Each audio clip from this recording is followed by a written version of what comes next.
Welcome back to my channel. If you're new here, I'm Meg. I read books and I'm gay, and that's about all we do here.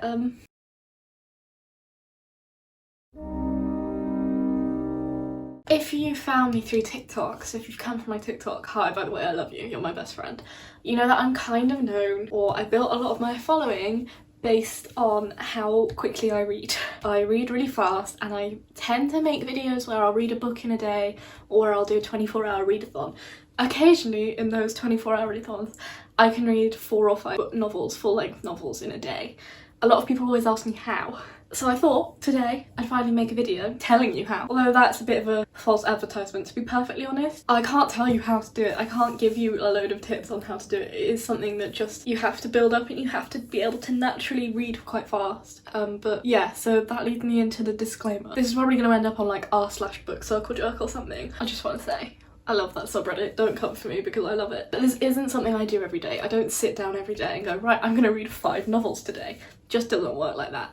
It's something that I will choose to do on a specific day, and it is almost in itself a different form of entertainment, a different form of enjoyment than sitting down and, say, reading and annotating a book, which I have a video on how I annotate if you want to watch that. But they're 2 different like ways of reading that I enjoy, and they offer me 2 different things. So obviously you're not going to process everything, and you're not going to take in every nuance of the book, but I find it gives me a big sense of achievement. I understand what happened in the book. I will read it and I will know exactly what the plot was. And some days I go in to do it and I'll be like, right, I'm going to film a TikTok today, I'm going to read 5 books, and I just can't. Like, it depends on how I'm feeling, what sort of mood I'm in, all sorts of things. And to be perfectly honest, it is just a matter of building it up. Like, I can't give you a load of tips and then the next day, like, you'll be able to read 5 books unless you can do it already. Like, tomorrow I might not be able to read 5 books. It's a matter of building up, being in the right headspace. You've got to read a lot to be able to read quickly, basically. You have to have that natural reading speed to be able to read that many books. But saying that, I have 5 tips on what I find helps me when I want to read 5 novels in a day, which sometimes I do.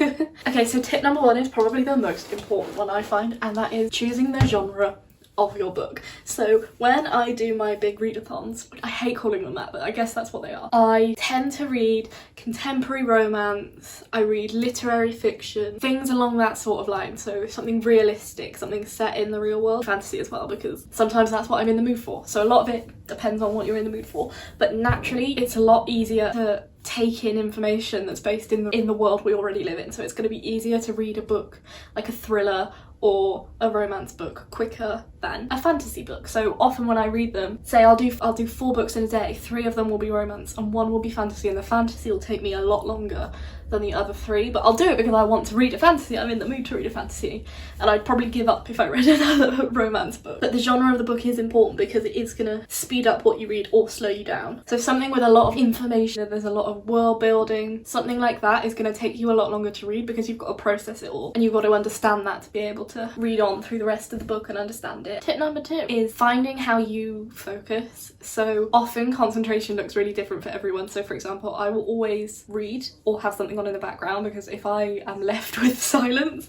my mind will always wander. I will always go to wherever my thoughts are gonna go. So I find that if I'm listening to music, if my mind wanders, it will only ever wander to like this song, rather than spiraling into whatever my mentally unstable brain, wherever that wants to take me. I will always have the right environment around me, so I'll always try to have fairy lights on and a blanket and cushions and make myself really comfortable. And I like having hot drinks, just something that just creating an environment that I want to stay in, so that I'm not distracted by like, oh, I wish I had this right now, I wish I was eating this right now. I always have everything that I can think that I would want around me. But not everyone is obviously going to be able to listen to music while they read. That might distract them. So there are other options, like classical music might be a good one if like the lyrics are too much. Or there is on YouTube, there are some brilliant, they're called ASMR rooms, but they're like hour-long videos with like little animations and like just ambient noise. And sometimes they're based in like bookish worlds, which is so cute. So there's like Harry Potter ones and Lord of the Rings ones, and I will link my favourite channel down in my description because they can be really helpful, where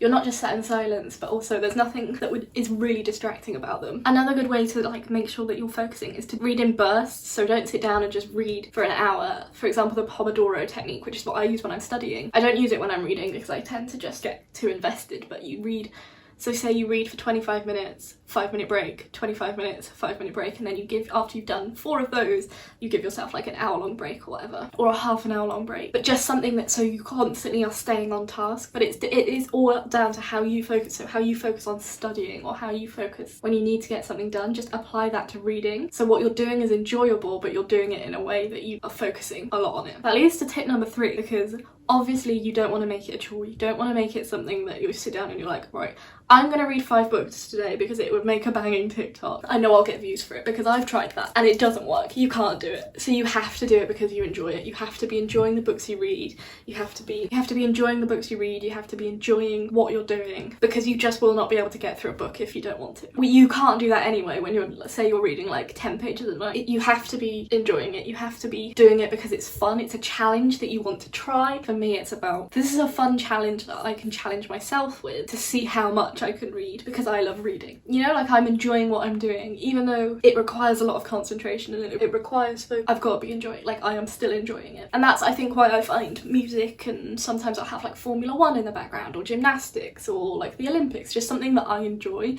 but isn't like my whole focus. So I wouldn't have like a Gillian movie in the background because then I'd be watching Gillian. But it's just about creating an environment that to you is really enjoyable. And once it starts feeling like a chore, like university work, I have to read a lot for my degree. I couldn't sit down and read thousands of pages academic work because I don't enjoy that as much as if I was to sit down and read 1,000 pages of Harry Potter.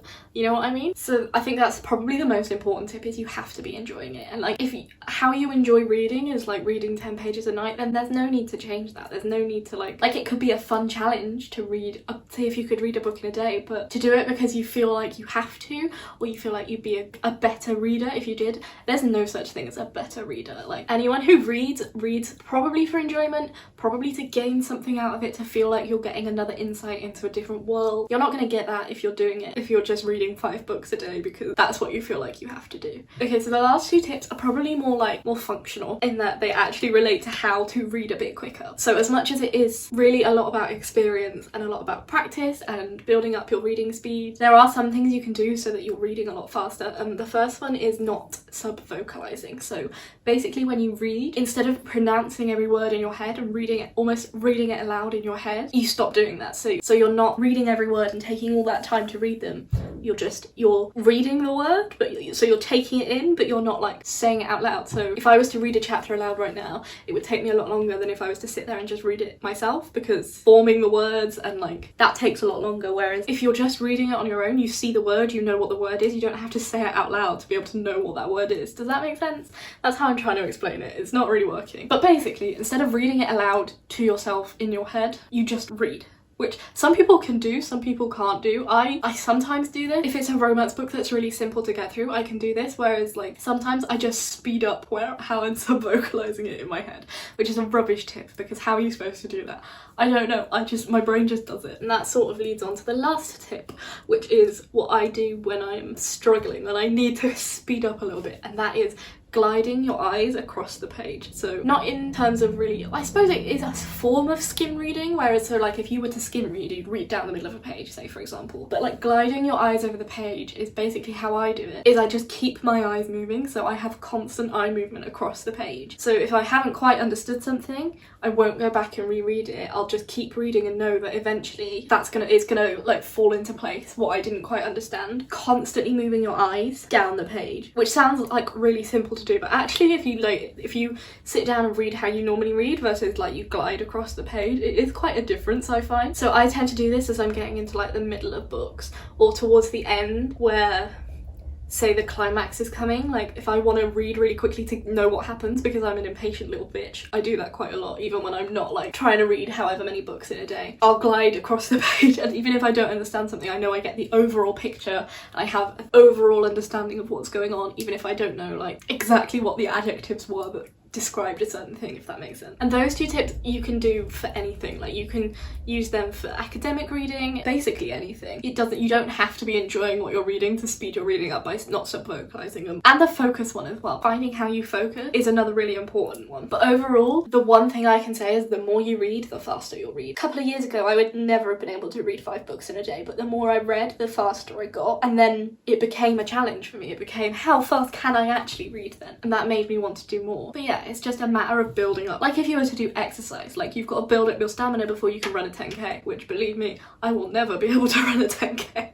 This is my running. But you've got to build it up to get to that point. You've got to build up your reading speed to get to a point where you can read entire books in a day. That's kind of how it works. So I hope this was a little bit helpful. It at least gives you an insight into why and how I read 5 novels in a day. I do honestly, this has made me want to do another 24-hour read. Follow my TikTok, Megs Reads Books, if you want to see another one.